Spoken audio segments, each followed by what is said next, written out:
Talk to me about those 3 or 5 influences. What did they teach you? I think it was leadership. I think, there's that classic difference between a manager and a leader. Yes, I've had some good managers, but I think it's about leadership and creating visions and values and a culture of a business or even a team. I am excited to welcome Lance Hill, the CEO of 8 Group. Let's dive into the top 3 things you did that made you successful in business and how others can follow in your footsteps. Top 3 things, that's an interesting one because it'd be hard to keep it to 3. There's so many. I guess my 35-year career in the industry. I guess for me, the top 3 things is about learning. I think probably the first thing that I look at and I look back over my long career is learning, and that's learning from key people. I would say it's all about people. So I think when I look back, there's probably 3, 4, maybe 5 key real influences in my working life that have made a difference to me that I look at now and go, yeah, I can see there was a moment or certain things that happened or a style or values or culture from certain individuals I've worked with over a number of years for different businesses. And these were business leaders. These were, MDs, CEOs, or maybe even just key people that I guess resonated with me in terms of a style. And whilst most of those are positive, there may have been two or 3 people in there where there were some negatives. And I remember thinking to myself, I don't want to do that. I never want to be like that person, if that makes sense. So obviously the positive ones are the ones that stand out the most. But I think for me, it's looking back at some of those key people I work for, and that there was something that they did that stuck with me and influenced how I wanted to become and probably how I am now. I think I could certainly look back at that and look at my behaviours now and go, yeah, I can see a reflection from those individuals.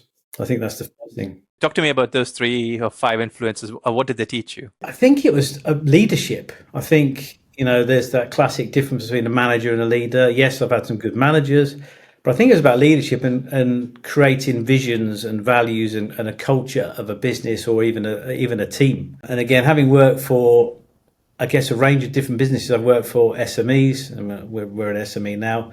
And I've also worked for a very, very large corporate business as well. So I worked for Royal Mail for 4 years.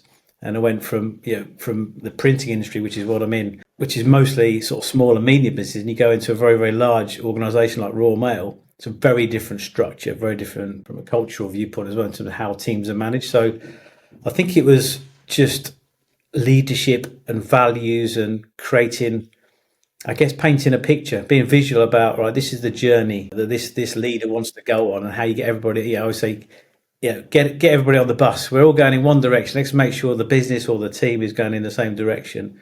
And I think it was about creating that and also that transparency, about being really clear and consistent in messaging. I think those are the things that stood out for me. Learning is one. What are the other 2?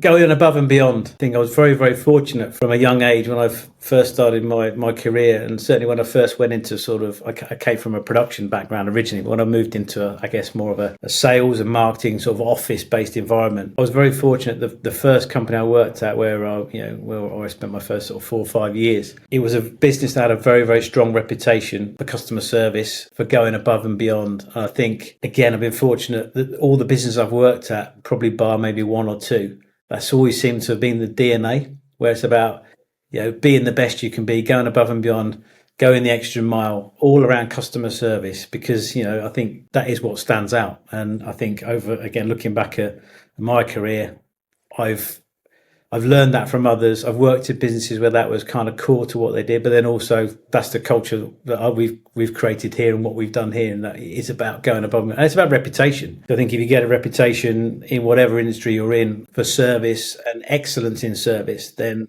it's about people come back and people buy people. And I think when you look at the modern day, today, everybody's time poor. So I think being better than everybody else, even if you're not the cheapest, people want to make their life easy and be the best. So I think it's that going above and beyond culture is a big one. And then linked to that, probably the third point, I think, is reputation. So I think, excellence in customer service then leads into you building a reputation. So you create a brand, you create a business that has a reputation in your industry or even in multiple industries where people want to come and work for you, come and deal with you, customer care. Oh, these guys are this business is really making some moves and is making waves in an industry, we need to have a look at what they're doing. So again, that's reputation. It's attracting customers, that's attracting staff, attracting even supply chain and building networks. I think that is really key as well. But I think all those things knit together quite nicely as well, if that makes sense. And do you believe in the old adage that customer is king? Yeah, 100%. One of those business leaders that I talk about, that's probably one of the key influences, that was one of the key straplines. He said, customer is king. I think, maybe it's a bit of a cliche, but it's true. Is the customer always right? Not necessarily, but the customer is always king, because ultimately, without customers, you don't have a business in whatever you do. So it's very important that you are focused around them and what they do. What are some of the top lessons you've learned from your customer based on the feedback they have given you across your career? I think listening, feedback is so important. I think one of my little paranoias I have is not to be a sausage factory. And by that, I mean, don't be an order taker. So yes, we might price a job or price a service or do some work, but we like to challenge as well. So don't just say, okay, we'll do that job and we'll deliver it and we'll send you an invoice. It's about challenging and actually then listening to the customers, understanding their market, understanding their business. So I think feedback is really, really key, because, everything's so fast paced. So do we need to modify and change or adapt our service offering to a specific client and make sure we're not, a one size fits all, being bespoke to each individual customer's needs and what we do. So I think that's really important as well. So you mentioned learning, going above and beyond. And is it reputation your third one, or is this another one? Yeah, no, I think reputation is the third one. I think that is built on that customer relationship and understanding, because I think it's very, very easy in the day to day just to kind of be on the bike, pedaling the business, but actually you need to stop and ask questions. And one of the things we do like a survey to our customer, but actually then having a one-to-one meeting with the key customer and actually sitting down with them and saying, is there anything that's troubling you? Is there anything we don't do that you want us to do? Anything you're not happy with? Because these are sometimes questions they don't get asked because everybody's so busy. So sometimes actually just asking them, is there anything we're not doing that we should be doing, or anything you don't like about what we do, or that kind of stuff. And again, that helps us build our reputation as well, because if we do that for all of our customers and then they see that we're adapting, we're listening to them and maybe making small changes to help them in their business, then that's a great place to be. And again, that helps us build a reputation as well. And speaking about technology, looking at AI or machine learning, and you want to embed this with customer service, what have you been up to, or what are you all doing as a company? Technology is really key. I think it's interesting because the printing industry as a whole, whilst our core business is printing, we're actually a marketing services provider. So we offer data, design, creative, email, postal delivery.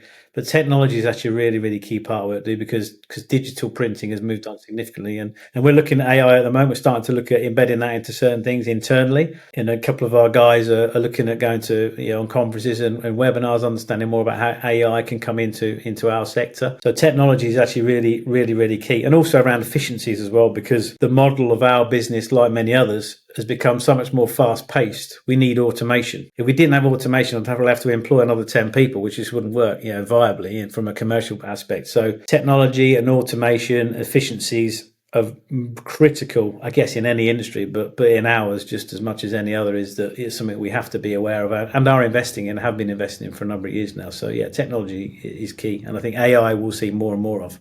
And that's a wrap for today's epic conversation here on Epic Entrepreneurs. Huge thanks to our amazing guests for their pouring their heart into sharing their journey. If you enjoyed this episode, hit that subscribe button, leave a review, share it, or hit that bell. But until next time, let's make sure you keep dreaming, take massive action, and stay epic.